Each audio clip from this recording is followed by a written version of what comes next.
오늘 말씀에 선택하라고 말씀을 하시는데요, 두 가지 길입니다. 읽었던 말씀에 생명의 길과 사망의 길을 누가 두었냐면 내가 너희 앞에 두었다 말씀하시고, 생명의 길과 사망의 길 가운데 선택하라고 말씀을 하시죠. 신명기 말씀에 보면 30장인데요 19절과 20절에 그럼 생명의 길은 어떤 것일까 말씀하고 있습니다. 내가 오늘 하늘과 땅을 불러 너희에게 증거를 삼노라. 내가 생명과 사망과 복과 저주를 내 앞에 두었은즉 너와 내 자손이 살기 위하여 생명을 택하고, 너와 내 자손이 살기 위하여 생명을 택하고. 그러면 생명은 무엇일까? 내 하나님 여호와를 사랑하고 그의 말씀을 청종하며 또 그를 의지하라. 그는 내 생명이시요. 생명의 길을 택하라 말씀하실 때 생명은 여호와 하나님이 생명이십니다. 그는 내 생명이시요 내 장수이시니 여호와께서 내 조상 아브라함과 이삭과 야곱에게 주리라고 맹세하신 땅에 내가 거주하리라. 오늘 예레미야서의 말씀에도 내가 너희 앞에 생명의 길과 사망의 길을 두었노라. 생명의 길은 이 순간 어떤 길입니까? 항복하는 것이죠. 9절 말씀에 이 성읍에 사는 자는 칼과 기근과 전염병에 죽으려니와 너희를 에워싼 갈대아인에게서 나가서 뭐합니까? 항복하는 자는 살 것이라.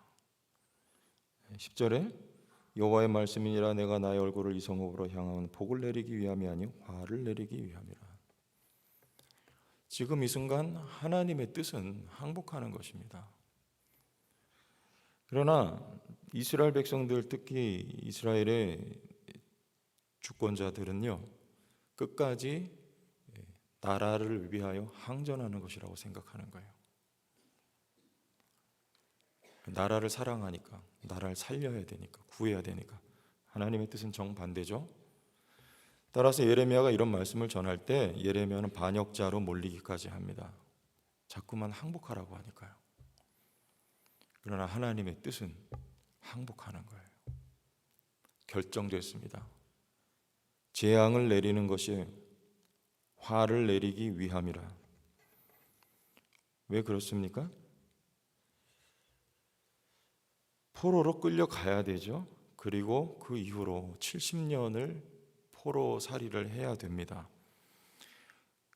그 하나님의 감춰진 뜻은 단순한 재앙이 아니고요, 그 고난의 과정을 통해서 이스라엘 백성의 강박함을 깨뜨리고 녹이시려는 뜻이죠. 그리고 다시금 순종하게 하시려는 것입니다. 하나님께로 돌아오도록 하나님이 바벨론의 포로로 끌려가게 하시는 거예요. 재앙을 내리심은 진멸하여 죽이시기 위한 것이 아니고 회복을 겨냥한 것이고 돌아오는 것을 목적하며, 돌아올 뿐만 아니라 생명은 누굽니까? 생명 대신 하나님을 누리는 복된 백성으로 다시 세우시기 위한 하나님의 깊은 뜻이 여기 담겨 있는 거죠. 그러니까 뭐 해야 됩니까? 항복해야죠. 끌려가야죠. 그리고 고난을 겪어야죠. 저와 여러분도 다르지 않습니다.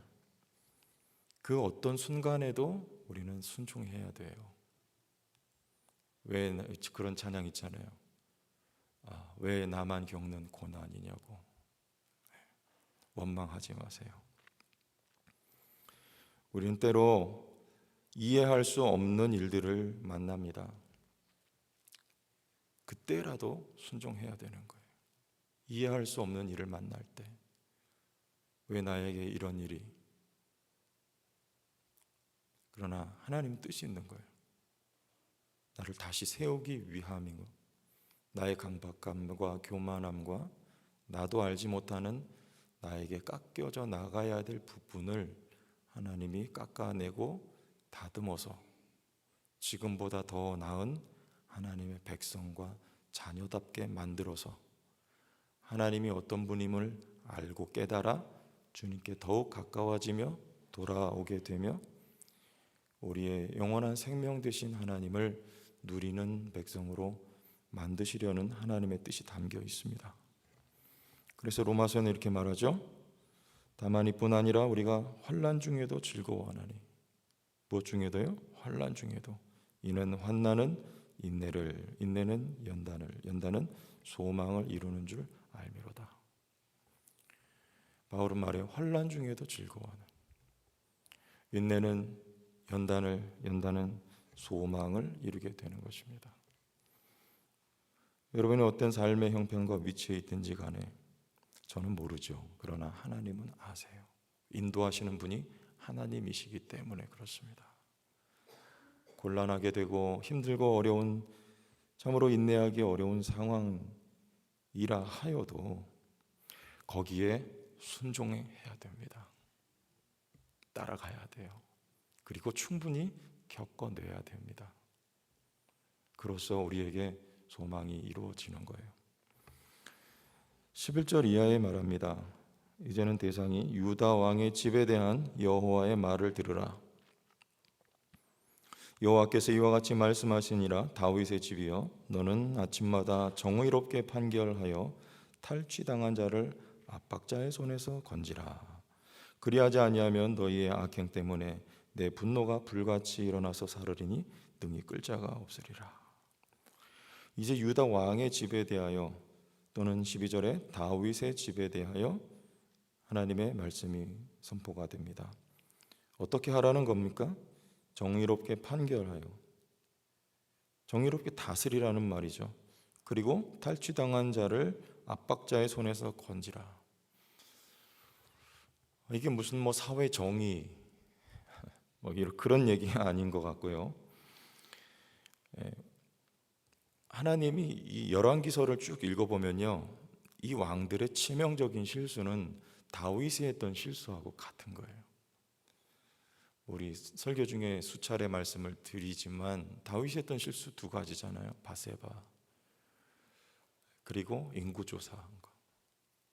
이게 다 뭡니까? 왕 위에 임금이 계신 것을 순간 놓친 거죠. 왕 위에 임금은 누굽니까?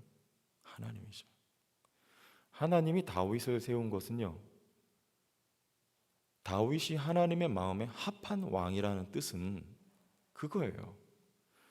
자기 위에 하나님 계심을 늘 인식하고 그 하나님의 명령과 뜻을 받들어 백성을 다스렸던 거죠. 그게 하나님의 마음에 합한 왕입니다. 사울은요, 자기 위에 왕이 없어요. 그냥 자기가 왕입니다. 그게 사울이에요. 열왕들의 역사 속에 그들이 우상을 섬기거나 이처럼 백성들에 대해서 구분 판결을 할 때 하나님의 뜻은요, 하나님의 백성을 왕을 세워 잠시 맡긴 거예요. 대리통치자로. 어떻게 백성을 다스려야 합니까? 하나님이 어떻게 백성을 인도하셨는지를 보면 되죠. 출애굽 당시 하나님이 어떻게 해요? 불과 구름 기둥으로 이스라엘 백성과 함께 하면서 한 걸음 한 걸음을 인도해 나가십니다. 이게 하나님의 인도하시는 방식이에요.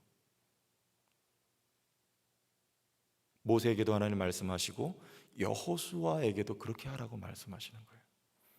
내 백성을 거느리라는 것이 아니고 함께 하면서 내 백성을 하나님의 뜻과 목적으로 그렇게 차분하게 또는 그렇게 자상하게 내 백성을 인도하여라. 이것이 하나님의 뜻입니다.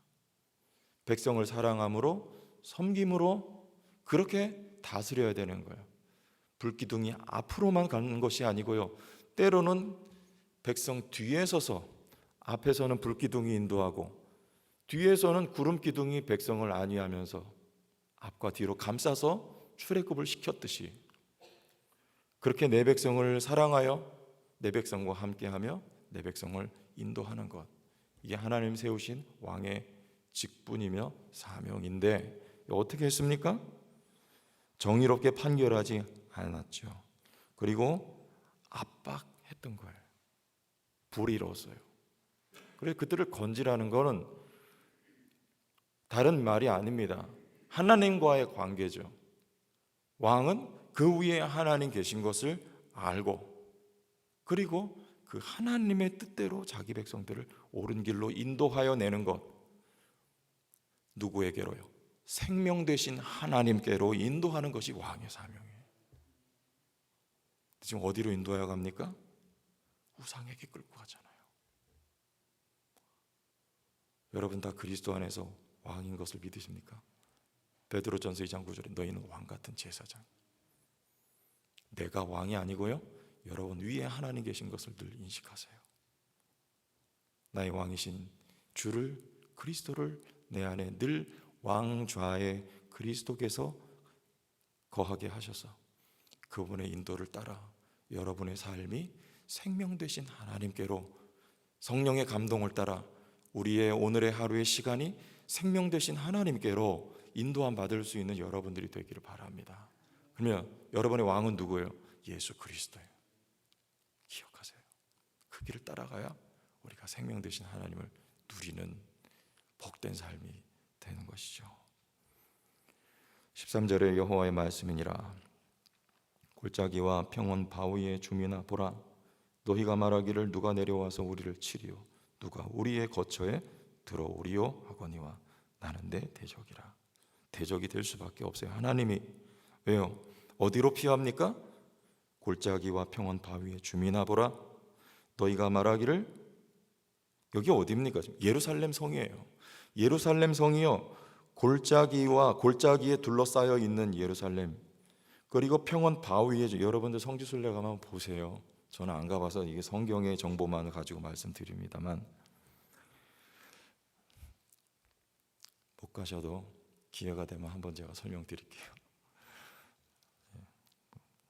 다른 뜻에서 말씀드리는 거 아니니까 오해하지 마시고, 골짜기와 평원 바위로 이렇게 예루살렘이 견고한 요새 위에 세워진 성이에요. 그래서 여기는 누구도 그 어떤 대적도 침략하여 들어올 수 없다고 이 유다의 왕과 이스라엘 백성들은 그렇게 생각을 했다는 거죠. 실제로 그랬습니다. 그 성은요. 그러나 다윗이 그 성을 정복한 거잖아요. 예루살렘을요. 그 성에 살던 여부수 족속이 그렇게 생각을 했어요. 그러나 누가 그걸 깬 겁니까? 하나님이 깼잖아요. 그러나 이제는 반대로 하나님이 그 성을 다시 깨시겠다는 거예요. 유다 백성들이 그렇게 생각을 하고 있어요. 왜요? 지금 거기에 견고한 성이라고, 요새라고 생각하고 거기에 숨었던 것이 유다 백성이에요.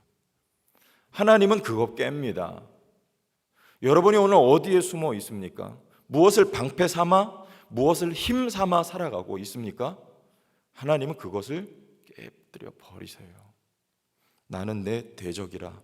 어디로 돌아오라고요? 누구 품에 안기라고요? 어떤 그늘에 숨으라고요? 누구를 요새와 산성 삼으라고요? 깨뜨리는 건 복이죠. 내가 의지하고 있는 것. 하나님이 야곱의 환도뼈를 깨뜨려 버려요.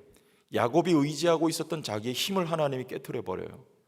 그리고는 이제 새 사람이 돼요. 새 사람은, 이스라엘은 여호와만을 의지하는 사람이에요. 나는 내 대적이에요. 하나님이 깨뜨려 버려요.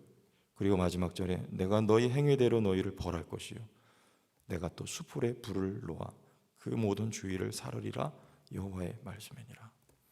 수풀에, 예루살렘에 하나님이 불을 놓아 살라버려요. 비극입니까? 하나님 우리를 깨뜨리실 때, 우리의 삶에 우리가 의지하던 것들이 하나씩 하나씩 떨어져 나갈 때, 그것은 슬픔과 비극으로 보일지 모르지만 하나님의 뜻입니다. 생명 되신 하나님을 선택하여 하나님께 돌아와 하나님을 의지하며 그 하나님의 축복을 누리는 백성 만드시기 위한 것이죠. 다윗이 그런 고백을 우리가 잘 아는 고백이에요. 18절 시편 18편에 나의 힘이신 여호와여 내가 주를 사랑하나이다. 이 자리로 돌아오는 거예요. 여러분의 힘이신 여호와께로 오늘도 돌아가. 여호와는 나의 반석, 나의 요새, 나를 건지시는 이 나의 하나님이요 내가 그 안에 피할 나의 바위시요 나의 방패요 나의 구원의 뿌리요 나의 산성이시로다. 오늘 여러분의 삶에 하나님만이 이런 대상으로 여러분의 인생의 자리매김되기를 예수님의 이름으로 축원합니다. 하나님 아버지 감사와 찬양을 드립니다. 우리가 이해할 수 없는 상황에서도 순종하는 백성이 되고, 그러나 그 상황을 잘 견디고 통과하면서 우리의 생명 되신 아버지의 품으로 돌아갈 수 있다면 그것을 오히려 감사하고 성령의 붙들어 주심으로 우리의 삶에 주어진 아버지의 길을 오늘도 꿋꿋이 걸어갈 수 있는 믿음 주시고 믿음의 백성 되게 하여 주시고 하나님만을 우리의 전부여 모든 것으로 삼는 진리의 사람들 되게 하여 주옵소서. 예수님 이름으로 기도합니다. 아멘.